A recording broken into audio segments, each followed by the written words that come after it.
नमस्कार दोस्तों, स्वागत है आपका बुक टर्न चैनल पर। आज हम बात कर रहे हैं एक ऐसी किताब की जो आपको डर और फैसले के बीच का फर्क समझाएगी, जिससे आपकी रिस्क लेने की क्षमता बढ़ जाएगी। वो किताब है द आर्ट ऑफ रिस्क और इसे लिखा है रिचर्ड हैरिस ने। तो आइए दोस्तों, इस वीडियो के जरिए रिस्क लेने की सोच को दोबारा समझते हैं।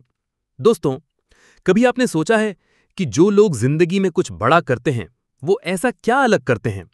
क्या उनके पास कोई सीक्रेट फॉर्मूला होता है या फिर बस किस्मत अच्छी होती है? असलियत यह है कि उनकी सबसे बड़ी ताकत होती है रिस्क लेने की हिम्मत। अब सवाल यह है कि रिस्क लेना इतना जरूरी क्यों है? क्यों हर बड़ा इंसान, हर सफल एंटरप्रेन्योर, हर लीडर ये कहता है कि टेक रिस्क्स? क्योंकि दोस्तों, सेफ जोन में कभी भी ग्रोथ नहीं होती। जो कंफर्ट जोन में रहकर जीते हैं वो वही जिंदगी जीते हैं जो उन्हें मिली है, लेकिन जो रिस्क लेते हैं वो जिंदगी को वैसी बनाते हैं जैसी वो चाहते हैं। Safe zone versus growth zone. मान लीजिए आप एक अच्छी नौकरी में हो, हर महीने सैलरी आ रही है, काम मैनेजेबल है, ज्यादा दिमाग नहीं लगाना पड़ता। सुनने में बहुत अच्छा लगता है ना? लेकिन अंदर ही अंदर आप एक और दुनिया में जाना चाहते हो। आपका मन कहता है कि मुझे कुछ अपना करना है, कुछ बड़ा करना है। मगर तभी डर आ जाता है, अगर मैं फेल हो गया तो? लोग क्या कहेंगे? घर वाले नाराज हो जाएंगे। यही डर हमें सेफ जोन में बांध देता है, और इसी सेफ जोन का नाम है स्टक लाइफ। वही रूटीन, वही कंफर्ट, वही रिजल्ट्स। अब सोचिए, जब बच्चा पहली बार चलना सीखता है तो वो गिरता है, चोट खाता है, लेकिन फिर भी चलता है। क्यों? क्योंकि वो ग्रोथ जोन में है, वो रिस्क ले रहा है और उसी से वो चलना सीखता है। इंडियन कॉन्टेक्स्ट, नौकरी वर्सेस स्टार्टअप। भारत में हम लोगों को ये बहुत सिखाया जाता है कि बेटा एक अच्छी सरकारी नौकरी मिल जाए तो जिंदगी सेट है। पर अब जमाना बदल चुका है। आज एक 25 साल का लड़का YouTube पर करोड़ों कमा रहा है। एक लड़की अपने कमरे से फ्रीलांसिंग करके पूरी फैमिली चला रही है। एक लड़का नौकरी छोड़कर अपना स्टार्टअप शुरू कर रहा है और 3 साल में वो 10 लोगों को रोजगार दे रहा है। ये लोग अलग क्या कर रहे हैं? सिर्फ एक चीज, रिस्क लेने का फैसला। हाँ, रिस्क में अनसर्टेनिटी होती है, लेकिन उसी अनसर्टेनिटी में पॉसिबिलिटी भी होती है। जो रिस्क नहीं लेते वो सिर्फ सपने देखते हैं, और जो रिस्क लेते हैं वो सपनों को जीते हैं। एक सवाल आपसे, आप अपनी जिंदगी में किस चीज को अवॉइड कर रहे हैं सिर्फ इसलिए क्योंकि उसमें रिस्क है? क्या आप उस करियर स्विच को टाल रहे हैं? क्या आप अपने बिजनेस आइडिया को सिर्फ सोचकर छोड़ देते हैं? क्या आप किसी स्किल को इसलिए नहीं सीखते क्योंकि आपको लगता है कि आप फेल हो जाओगे? सोचिए, क्योंकि जब तक आप रिस्क नहीं लेंगे तब तक आपको पता ही नहीं चलेगा कि आप क्या कर सकते हो। चैप्टर 2, रिस्क को समझना सीखो। डर और रिस्क में फर्क क्या है? दोस्तों, एक सवाल पूछना चाहता हूं। आपको ज्यादा डर किस चीज से लगता है? फेल होने से या शुरुआत करने से? अक्सर हम सोचते हैं कि रिस्क लेना मतलब है डर को भुलावा देना। लेकिन क्या वाकई ऐसा है? असल में फियर और रिस्क दो अलग अलग चीजें हैं। Fear versus risk. फियर एक इमोशनल रिएक्शन है। जैसे ही कोई चीज अनजान लगती है, कुछ अलग करने का ख्याल आता है, हमारा दिमाग तुरंत बोलता है, रुक जा, ये खतरनाक है। पर रिस्क एक कैलकुलेशन है। आप फैक्ट्स देखते हो, पॉसिबिलिटीज देखते हो और सोचते हो कि क्या ये कदम मेरे लिए सही है। मसलन, किसी प्रेजेंटेशन से पहले नर्वस होना फियर है, पर उस प्रेजेंटेशन को देना ताकि प्रमोशन मिले रिस्क है। कई बार तो हम किसी काम में फेलियर की प्रोबेबिलिटी जानते हैं कि बहुत कम है, फिर भी डर के मारे उसे करने से पीछे हट जाते हैं। क्यों? Emotional versus logical thinking. क्योंकि उस वक्त हमारा दिमाग लॉजिक से ज्यादा इमोशन से काम करता है। हमारा दिमाग, खासकर एमिगडाला नाम का हिस्सा, हमें हर खतरे से बचाने की कोशिश करता है, चाहे वो असली खतरा हो या सिर्फ हमारी इमेजिनेशन का डर। उदाहरण के लिए, मान लो आपने नया बिजनेस शुरू करने का सोचा। माइंड में तुरंत सीन्स चलने लगते हैं। अगर लॉस हो गया तो? लोग क्या कहेंगे? फैमिली डिसअपॉइंटेड हो जाएगी। पर ये सारे डर अभी हुए नहीं हैं, ये सिर्फ इमेजिनेशंस हैं, और यहीं पर हम हार मान लेते हैं। न्यूरोसाइंस क्या कहता है? न्यूरोसाइंस बताता है कि जब हम किसी अनसर्टेन चीज के बारे में सोचते हैं तो दिमाग में एक तरह का स्ट्रेस पैदा होता है, जिससे हम डिस्कंफर्ट महसूस करते हैं, और हमारा माइंड डिजाइंड है डिस्कम्फर्ट से बचने के लिए। यही वजह है कि हम उस डिस्कम्फर्ट को डेंजर समझ लेते हैं, जबकि वो जरूरी नहीं कि खतरनाक हो। असल में ग्रोथ हमेशा डिस्कम्फर्ट में ही होती है। रियल लाइफ एग्जाम्पल, मेरे एक दोस्त की कहानी याद आती है। उसकी एक अच्छी खासी नौकरी थी, डिसेंट सैलरी, सब कुछ सेट था, लेकिन अंदर से वो खुश नहीं था। उसे लगता था कि मैं सिर्फ जी रहा हूं, कुछ बना नहीं रहा। 3 महीने तक उसने सिर्फ सोचा कि अगर छोड़ दिया तो क्या होगा। लेकिन फिर उसने कैलकुलेट किया, उसकी सेविंग्स कितनी है, आइडिया क्या है, फॉल बैक प्लान क्या हो सकता है, और फिर इमोशन नहीं, लॉजिक से सोचा। रिजल्ट, उसने जॉब छोड़ी। 3 साल बाद आज उसका खुद का बिजनेस है, अपनी टीम है, और जो एनर्जी और सैटिस्फैक्शन उसे आज मिलती है वो कोई नौकरी कभी नहीं दे सकती थी। उसने भी डर महसूस किया था, लेकिन उसने डर को रोका नहीं, समझा और रिस्क को प्लान के साथ लिया। एक सवाल आपसे, आपकी जिंदगी में कौन सा ऐसा डर है जो शायद सिर्फ एक इल्यूजन है? क्या आप किसी न्यू स्किल को इसलिए नहीं सीख रहे क्योंकि आपको रिजेक्शन का डर है? क्या आप अपनी जॉब बदलना चाहते हैं लेकिन कंफर्ट जोन छोड़ने से डर लगता है? क्या वो डर वाकई रियल है या सिर्फ आपके दिमाग का बनाया हुआ एक स्टोरी? अगले चैप्टर में हम बात करेंगे कि रिस्क कैसे लिया जाता है बुद्धिमानी से, यानी कैलकुलेटेड रिस्क क्या होता है, और कैसे आप अपने हर फैसले को सुरक्षित बनाकर भी बोल्ड डिसीजंस ले सकते हैं। चैप्टर 3, कैलकुलेटेड रिस्क क्या होता है, बुद्धिमानी से रिस्क लेना। दोस्तों, जब हम रिस्क शब्द सुनते हैं तो दिमाग में अक्सर डरावनी चीजें आ जाती हैं। सब कुछ चला जाएगा, फेल हो जाऊंगा, मेरी मेहनत बर्बाद हो जाएगी। लेकिन सच्चाई यह है कि रिस्क लेने का मतलब लापरवाह होना नहीं होता, बल्कि एक समझदारी से लिया गया रिस्क आपको वहां पहुंचा सकता है जहां सिर्फ सपने ही पहुंचते हैं। कैलकुलेटेड रिस्क क्या होता है? रिस्क 2 तरह के होते हैं। ब्लाइंड रिस्क, बिना सोचे, बिना समझे, बिना प्लान के, जैसे किसी अनजान पानी में कूद जाना। और कैलकुलेटेड रिस्क, पूरी कैलकुलेशन, प्लान और समझ के साथ लिया गया फैसला, जैसे पहले गहराई नापना, फिर तैरना सीखना और फिर पानी में उतरना। तो याद रखिए, बुद्धिमान लोग भी रिस्क लेते हैं, लेकिन बेवकूफी वाले नहीं। वो रिस्क को प्लान का हिस्सा बनाते हैं, नुकसान को नहीं। रिस्क लेने का संतुलन, data plus experience plus gut feeling. एक समझदारी रिस्क लेने के लिए 3 चीजों का बैलेंस चाहिए। डेटा, आप जो करने जा रहे हो उसका ग्राउंड रियलिटी क्या कहता है, मार्केट कैसा है, डिमांड है या नहीं, कंपेटिटर्स कौन है। एक्सपीरियंस, आपने इससे मिलती जुलती चीज पहले की है या नहीं, क्या आपने किसी मेंटर से सीखा है, क्या आपने पहले कुछ छोटे वर्जन्स ट्राई किए हैं। गट फीलिंग, आपकी इंट्यूशन क्या कहती है। कई बार दिल की आवाज भी बहुत क्लियर होती है, लेकिन उसे सुनने का कॉन्फिडेंस चाहिए। इन तीनों का बैलेंस ही आपको रिस्क लेने की सही दिशा देता है। रियल लाइफ एग्जाम्पल, मुझे याद है, एक लड़की थी प्रिया। उसकी कॉर्पोरेट जॉब थी और वो साइड में केक्स बनाकर अपने दोस्तों को देती थी। धीरे धीरे उसकी बेकिंग की डिमांड बढ़ने लगी। उसने सोचा, क्या मैं अपना बेकिंग बिजनेस शुरू कर सकती हूँ? पर वो कोई इमोशनल डिसीजन नहीं लेना चाहती थी, तो उसने 6 महीने का टाइम लिया, अपने सारे खर्चों को नोट किया, जितनी सेविंग्स हैं उतने महीनों तक सरवाइव कर सकती हूं या नहीं ये कैलकुलेट किया। पार्ट टाइम काम चालू रखा और साथ ही बिजनेस मॉडल तैयार किया। इंस्टाग्राम पर ऑर्डर्स लेना शुरू किया, कस्टमर्स से फीडबैक लिया, और फिर एक दिन उसने कॉन्फिडेंटली जॉब छोड़ी, क्योंकि अब उसके पास था प्लान, बैकअप और भरोसा अपनी मेहनत और समझ पर। आज प्रिया का खुद का बेकरी स्टूडियो है और वो हजारों लोगों को इंस्पायर करती है। एक सवाल आपसे, क्या आपने कभी कोई ऐसा सपना देखा है जिसे आप सिर्फ इसलिए नहीं शुरू कर पाए क्योंकि रिस्क से डर गए थे? अब सोचिए, अगर आप उसे प्लान के साथ शुरू करते, स्टेप बाय स्टेप चलते, तो क्या आज हालात कुछ और होते?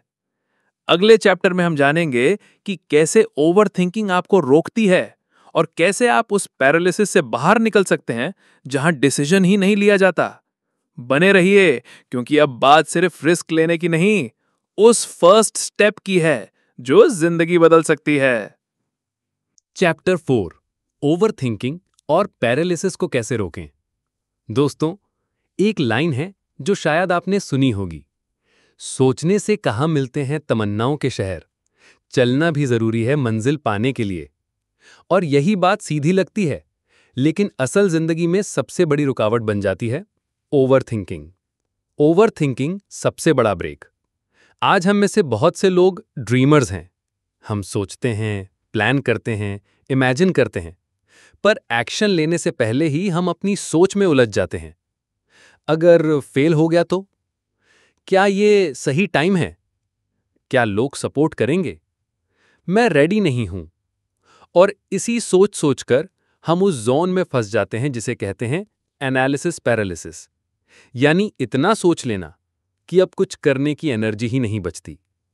आपने नोटिस किया होगा, कभी-कभी एक छोटा सा काम करने में दिन नहीं, हफ्ते लग जाते हैं, सिर्फ इसलिए क्योंकि हम उसे लेके ओवरथिंक कर रहे होते हैं। अब या कभी नहीं। एक मेंटोर ने मुझे एक बार कहा था, या तो अब कर लो या फिर पूरी जिंदगी सोचते रहो। और सच मानिए, कई बार डिसीजन ना लेना सबसे बड़ा गलत डिसीजन बन जाता है। माइक्रो डिसीजंस से शुरुआत करो। अब सवाल यह है कि इससे बाहर कैसे निकलें। आपको बड़े-बड़े डिसीजंस लेने की जरूरत नहीं है। शुरुआत करो छोटे स्टेप्स से, माइक्रो डिसीजन से। मान लो आपको एक नया बिजनेस शुरू करना है, तो पहले सिर्फ इतना सोचो, इंस्टाग्राम पेज बनाना, 2 लोगों से फीडबैक लेना, एक दिन रिसर्च करना, 100 रुपए का सैंपल बनाना। बस इतना करने से आपका दिमाग एक्शन मोड में आ जाएगा। एक्शन क्लैरिटी देता है, ओवरथिंकिंग कंफ्यूजन। हर माइक्रो स्टेप आपको एक कदम आगे ले जाता है, और जब आप ये छोटे कदम लेने लगते हैं तो डिसीजन लेना आसान लगने लगता है। Real life reflection. मुझे याद है, एक दोस्त था जो हर साल ये कहता था कि इस साल मैं जॉब छोड़कर कुछ अपना शुरू करूंगा। लेकिन हर साल नया बहाना, मौका नहीं मिला, मार्केट डाउन है, फैमिली रेडी नहीं है। और आज 5 साल बीत चुके हैं। जो एनर्जी, जो पैशन उसके अंदर था, वो आज बस रिग्रेट बन चुका है। एक सवाल आपसे, क्या आप भी अपनी लाइफ के किसी बड़े डिसीजन को बार बार टाल रहे हैं सिर्फ इसलिए क्योंकि आप सोचते जा रहे हैं, करते नहीं? क्या वो जॉब छोड़ने का फैसला है, कोई कोर्स शुरू करना है, कोई रिलेशनशिप चेंज, या अपनी जिंदगी का कोई नया चैप्टर? सोचिए और आज सिर्फ एक माइक्रो स्टेप लीजिए ताकि आपकी जिंदगी एक नई दिशा ले सके। अगले चैप्टर में हम बात करेंगे फेलियर से डरना बंद करो, रिस्क में ही रिवॉर्ड है। क्योंकि रिस्क लेते समय हमें सिर्फ दिमाग ही नहीं, दिल की सुनना भी सीखना होता है। बने रहिए, क्योंकि अब आप सोच से निकलकर एक्शन की ओर बढ़ रहे हैं। चैप्टर 5 फेलियर से डरना बंद करो, रिस्क में ही रिवॉर्ड है। क्या आप कभी किसी काम को सिर्फ इसलिए नहीं करते क्योंकि आप फेल होने से डरते हैं? अगर हां, तो आप अकेले नहीं हैं। लेकिन अब इस सोच को बदलने का समय आ गया है, क्योंकि याद रखिए, जो गिरने से डरते हैं वो कभी उड़ान नहीं भरते। फेलियर से भागना मतलब ग्रोथ से भागना। हमारी सोसाइटी ने हमें सिखाया है कि फेल मत होना, जैसे कि फेलियर कोई आखिरी नतीजा है, जैसे सब खत्म हो जाएगा। लेकिन सच ये है दोस्तों, हर फेलियर एक स्टेप है, हर ठोकर एक सबक है। जो इंसान रिस्क लेकर फेल होता है वो सीख लेता है जो एक सेफ इंसान कभी नहीं सीख सकता। फेलियर कभी भी ऑपोजिट नहीं है सक्सेस का, वो उसका हिस्सा है। High risk high reward. जितना बड़ा सपना उतना बड़ा रिस्क, और जितना बड़ा रिस्क उतना ही बड़ा रिवॉर्ड।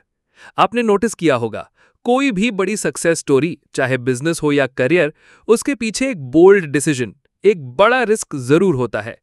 एग्जाम्पल, इंडिया का एक गांव का लड़का जो सब कुछ छोड़कर निकल पड़ा। राजस्थान के एक छोटे से गांव से था एक लड़का, नाम था विक्रम।